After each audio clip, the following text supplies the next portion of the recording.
Hello viewers, আসসালামু আলাইকুম। Viewers, আজকের ভিডিওতে আমি আপনাদেরকে দেখাবো অ্যাডোবি ইলাস্ট্রেটরের এই রোটেট টুলসটির সম্পূর্ণ কাজ। এই রোটেট টুল ব্যবহার করে একটি ইউনিক টেকনিকের মাধ্যমে আপনাদেরকে এই স্যাম্পলগুলো খুবই কম সময়ে করে দেখাবো এবং এই টেকনিক অবলম্বন করে আপনি বিভিন্ন ধরনের কাজ খুবই কম সময়ে রোটেট টুলসের মাধ্যমে করতে পারবেন। সো ভিউয়ার্স, ভিডিওটি না টেনে সম্পূর্ণ দেখুন। ভিউয়ার্স, প্রথমে আমি আপনাদেরকে এই স্যাম্পলটি করে দেখাচ্ছি। এজন্য তো এই ফুলটি করার জন্য আগে পেন টুল দিয়ে এরকম একটি শেপ করে নিতে হবে। আপনাদেরকে আমি দেখিয়ে দিচ্ছি।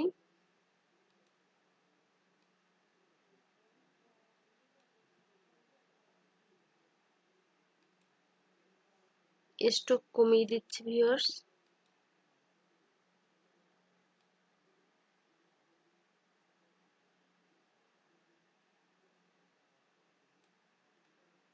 সো ভিউয়ার্স, এখানে আমরা স্ট্রোক রাখবো না, স্ট্রোক নান করে দিচ্ছি এবং এখানে ফিল কালার দিয়ে দিচ্ছি।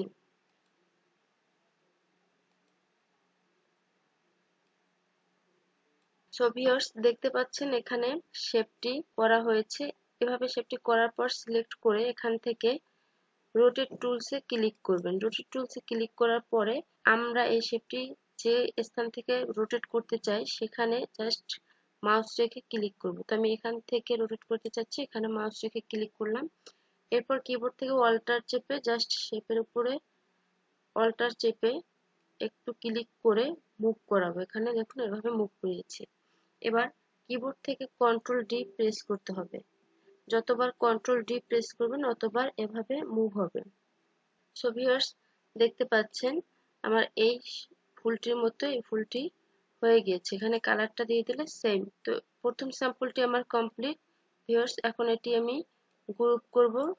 রাইট বাটনে ক্লিক করে গ্রুপ। এরপর এটার একটা কপি আমি এই সাইডে রেখে দিচ্ছি।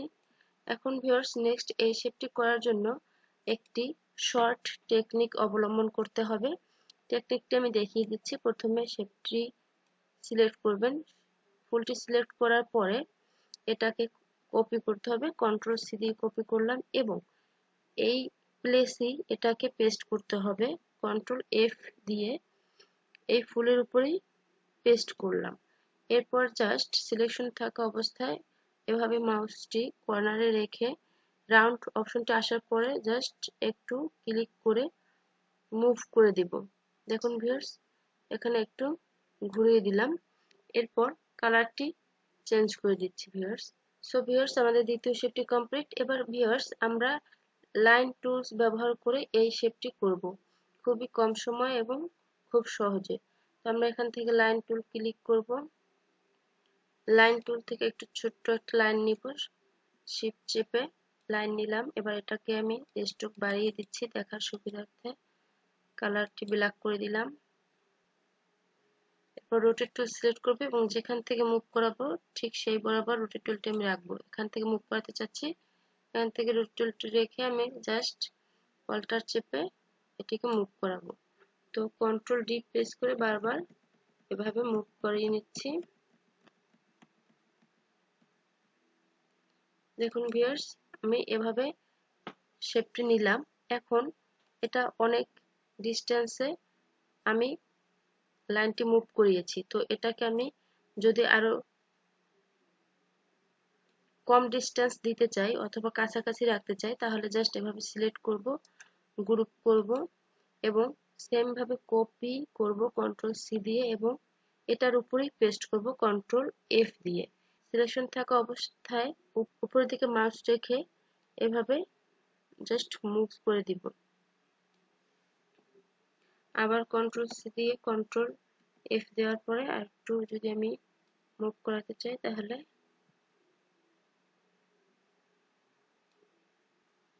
একটু স্ট্রোক বাড়িয়ে দিলাম।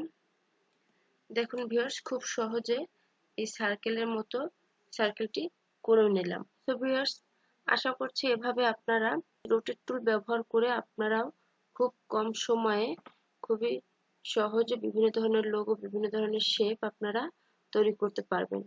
ভিডিওটি ভালো লাগলে ভিউয়ার্স লাইক, কমেন্ট, শেয়ার করবেন এবং কম্পিউটার চ্যানেলের সাথেই থাকবেন। ধন্যবাদ।